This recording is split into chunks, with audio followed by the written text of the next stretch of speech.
Hello, welcome back to my channel. Ashwini ಬ್ಲಾಗ್ಗೆ ಸ್ವಾಗತ. So ಇವತ್ತು ನಾನು ಹೊಲದ ಹತ್ರ ಹೋಗ್ತಾ ಇದ್ದೀನಿ. ಬಿಕಾಸ್ ಮಕ್ಕಳಿಗೆ ಇವತ್ತು ಹಾಫ್ ಡೇ ಸ್ಯಾಟರ್ಡೇ ಇರೋದ್ರಿಂದ ಅರ್ಧ ದಿನ ಸ್ಕೂಲ್ ಅಂತ ಹೊಲದ ಹತ್ರ ಸ್ವಲ್ಪ ಕೆಲಸ ಇತ್ತು. ಕರ್ಕೊಂಡು ಹೋಗೋಣ ಅಂತ ಹಂಗೆ ಸ್ಕೂಲಿಂದ ಪಿಕಪ್ ಮಾಡಿಕೊಂಡು ಹೋಗ್ತಾ ಇದ್ದೀನಿ. ಸೊ ನೀವು ತೆಂಗಿನ ಗಿಡಕ್ಕೆ ಯಾವ ಗೊಬ್ಬರ ಹಾಕ್ತಿದ್ದೀರಾ, ಯಾವ ಗೊಬ್ಬರ ಹಾಕಿದ್ರೆ ಚೆನ್ನಾಗಿ ಬೆಳೆಯುತ್ತೆ, ನನಗೆ ಅಷ್ಟು ಐಡಿಯಾ ಇಲ್ಲ. ನಮ್ಮ ಪಕ್ಕದ ತೋಟದವರು ಇದನ್ನು ಹಾಕಿ ಅವರು ಬೆಳೆದಿರೋದು ನೋಡಿರೋದ್ರಿಂದ ನಾನು ಈ ಒಂದು ವಿಷಯನ ನಿಮ್ಮ ಹತ್ರ ಶೇರ್ ಮಾಡ್ತಾಯಿದ್ದೀನಿ. ಇದಕ್ಕೆ no money without any cost ಅಂತಲೇ ಹೇಳ್ಬೋದು. ಯೂಶ್ವಲಿ ನಿಮ್ಮ ಸರೌಂಡಿಂಗ್ಸ್ನಲ್ಲೇ ಯಾವುದಾದ್ರೂ ಚಿಪ್ಸ್ ಫ್ಯಾಕ್ಟ್ರಿ ಇದ್ದರೆ, ಅದರಲ್ಲೂ ಆಲೂಗಡ್ಡೆಯಿಂದ ಮಾಡಿರೋಂತಹ ಚಿಪ್ಸ್ ಫ್ಯಾಕ್ಟ್ರಿ ಇದ್ದರೆ ಅದರಲ್ಲಿ ಬರೋಂತಹ, ಈಗ ನೋಡಿ ನಾನೇನು ತೋರಿಸ್ತಿದ್ದೀನಿ, ಇದನ್ನು ವೇಸ್ಟ್ ಅಂತ ಅಲ್ಲಿ ಫ್ಯಾಕ್ಟ್ರಿ ಹತ್ರ ಬಿಸಾಕಿರ್ತಾರೆ. ಇದೆಲ್ಲ ವೇಸ್ಟ್ ಆಲೂಗಡ್ಡೆ. ಗೊತ್ತಿಲ್ಲ ಅದು ಏನು ಕೊಳ್ತೋಗಿರುತ್ತೋ ಇಲ್ವೋ, ಹೆಂಗೆ ಮಾಡ್ತಾರೋ ಗೊತ್ತಿಲ್ಲ. ಒಟ್ಟಿನಲ್ಲಿ ಅವರು ಚೀಲದಲ್ಲಿ ಹಾಕಿ ಇಟ್ಟಿರ್ತಾರೆ, ಇಲ್ಲ ಅಲ್ಲೇ ಎಲ್ಲ ಬಿಸಾಕಿರ್ತಾರೆ ಒಂದು ಕಡೆ ಲಾಟ್ ನೋಡಿ. ಇದೆಲ್ಲ ಆಲೂಗಡ್ಡೆನೇ, ನೀವೇನು ನೋಡ್ತಿದ್ದೀರೋ ಇದು ಪೊಟ್ಯಾಟೊ. ಅಲ್ಲಿ ಹೋಗಿ ಕೇಳಿದ್ರೆ, ನಮಗೆ ಈ ಥರ ಗೊಬ್ಬರ ಬೇಕು ಅಂತ ಕೇಳಿದ್ರೆ, ಗಿಡಕ್ಕೆ ಹಾಕೋಕ್ಕೆ ಅಂತ ಕೇಳಿದ್ರೆ ಅವರೇ ಲೋಡ್ ಮಾಡಿಕೊಡ್ತಾರೆ. ಅದು ಫ್ರೀ ಆಫ್ ಕಾಸ್ಟಲ್ಲಿ ಏನೂ ದುಡ್ಡು ಕೊಡೋ ಹಾಗಿಲ್ಲ.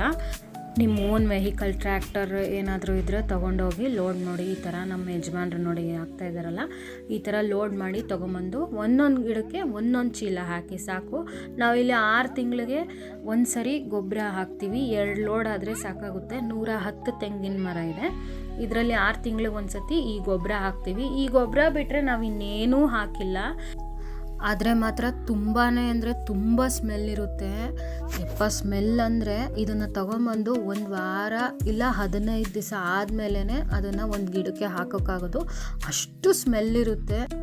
ಸ್ಮೆಲ್ ಇದ್ದರೂ ಪರವಾಗಿಲ್ಲ, ಗಿಡಕ್ಕೆ ತುಂಬ ಒಳ್ಳೆಯದು ಅಂತ ನಮಗೆ ನಂಬಿಕೆ ಬಂದಿದೆ. ಹೇಗೆ ಅಂದರೆ, ನಮ್ಮದು ಗಿಡ ಇವಾಗ ಅಪ್ಕಮಿಂಗ್ 4 ಇಯರ್ಸ್ ಕಂಪ್ಲೀಟ್ ಆಗ್ತಾ ಬರುತ್ತೆ. ನಾವು ತೆಂಗಿನ ಗಿಡ ಇಟ್ಟು 4 ವರ್ಷ ಆಗ್ತಾ ಬಂತು. 4 ವರ್ಷದಲ್ಲಿ ಅಟ್ಲೀಸ್ಟ್ 3 ವರ್ಷಕ್ಕಾದರೂ ಸ್ವಲ್ಪ ತೆಂಡೆ ದಪ್ಪ ಬರೋದೋ, ಇಲ್ಲ ಗಿಡ ಚೆನ್ನಾಗಾಗೋದೋ, ಗರಿ ಹೊಡಿಯೋದು ಆ ಥರ ಆಗುತ್ತೆ. ನಮ್ಮ ಗಿಡ ಯಾವುದೋ ಆ ಥರ ಏನೂ ಆಗಿರಲಿಲ್ಲ. ಸೊ ಹಿಂಗೆ ನೋಡ್ತಾ ಇರ್ಬೋದು ನೀವು. ಇದು ನಾನು ವಿಡಿಯೋ ಮಾಡ್ತಾ ಇರೋದು ಈ ಗೊಬ್ಬರ ಹಾಕಿ 2 ವರ್ಷ ಆದಮೇಲಿಂದ. ಈ ಗೊಬ್ಬರ ಏನು ಸ್ಟಾರ್ಟ್ ಮಾಡಿದ್ವಿ ನಾವು, ಇದೊಂದು 4 ಸತಿ ಹಾಕಿದ್ದೀವಿ, ವರ್ಷಕ್ಕೆ 2 ಸತಿ ಅನ್ನೋಂಗೆ. 2 ವರ್ಷ ಆದಮೇಲೆ ನೋಡಿ, ಇದು ರೀಸೆಂಟ್ ಫೋಟೋ ನಾನು ನೆಕ್ಸ್ಟ್ ವೀಡಿಯೋದಲ್ಲಿ ನಾನು ಅಪ್ಲೋಡ್ ಮಾಡ್ತೀನಿ. ಹೇಗಿದೆ ಈಗ ಅಟ್ ಪ್ರೆಸೆಂಟ್ ಹೇಗಿದೆ ಅಂತ ನೆಕ್ಸ್ಟ್ ವೀಡಿಯೋದಲ್ಲಿ ನಾನು ಹೇಳ್ತೀನಿ. ಸೊ ಮಕ್ಳ ಕೈಲಿ ಮಾಡಿಸಿ, ನಾನು ಕೇಳೋದಿಷ್ಟೇ, ಎಜುಕೇಷನ್ ಜೊತೆಗೆ ಇದು ಇರಬೇಕು.